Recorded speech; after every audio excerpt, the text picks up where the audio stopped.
everybody, this is Toby from Edge Rescue, and today I just want to show you what you should go through every morning when you check out your toboggans or throughout the day. Make sure they're in good working condition. First thing we want to check is look at all the welds. So look at all your welds. You don't want to see any cracking or anything dirty on there where it looks like they may be getting rubbed against.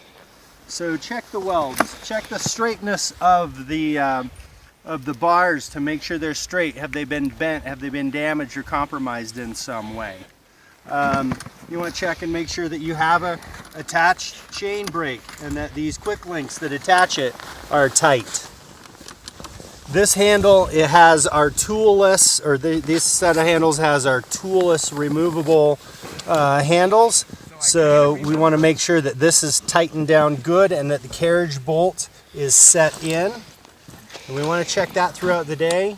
We want to make sure that our locking plate is still working properly. It just drops in and it covers.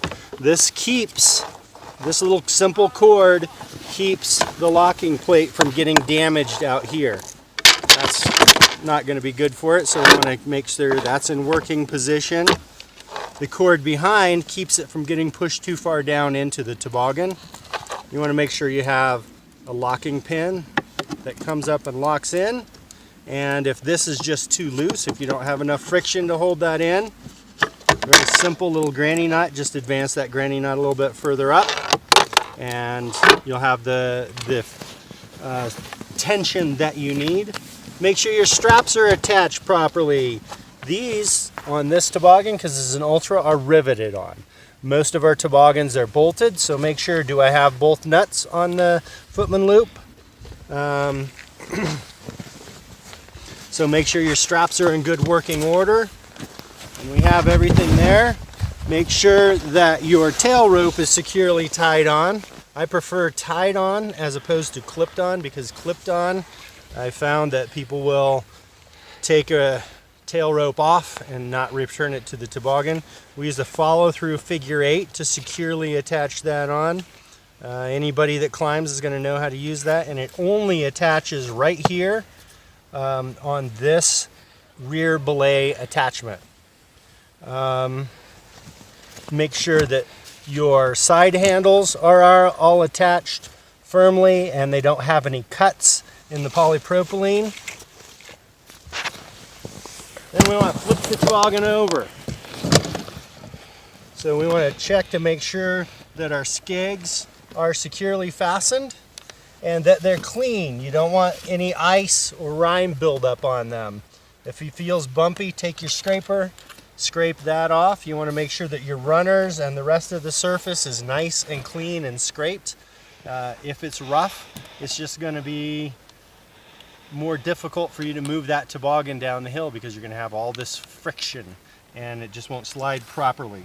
It's going to make you go slower, it's not going to be a comfortable ride, and it's going to be a lot more work.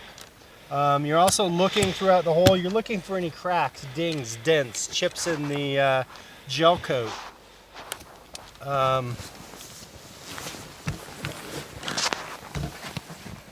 So look at the bow, make sure it's all in good working condition. It should just be a really quick procedure every day. All of our all of our runners are polypropylene, basically ski bases. And so that means the good news is, should you hit a rock, stump, whatever, and take a chunk of it out, you can just cut it off with a sharp knife and P-Tex it back in and scrape it just like you would your skis. You want to keep this running surface. You want to take care of it because it's what's going to glide you down the hill and make it a lot easier for you. Even this right here, it looks like we've hit a rock. So, you know, I would just put a little P-Tex in there and scrape it off smooth just so we don't have any more resistance than, you know, than necessary. I think that's pretty much that for that.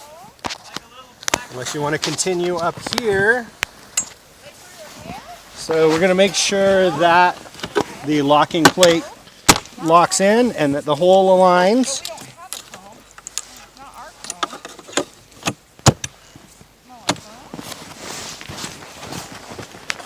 And then we want to check to make sure that our OTF chain retrieval system works. So drop it down, it goes down and under, and then we retrieve it up. So you want, when it's retrieved up, when it's up over the horns, you want this ring, this knot, to come and hit these two vinyl inchworms here. That'll ensure that you're up. If they're not, the problem is usually a knot. We use a fisherman that slides up and down. There are two separate bungees. Sometimes the temperatures will change and this will slide down. And when you retrieve the chain, you'll drag.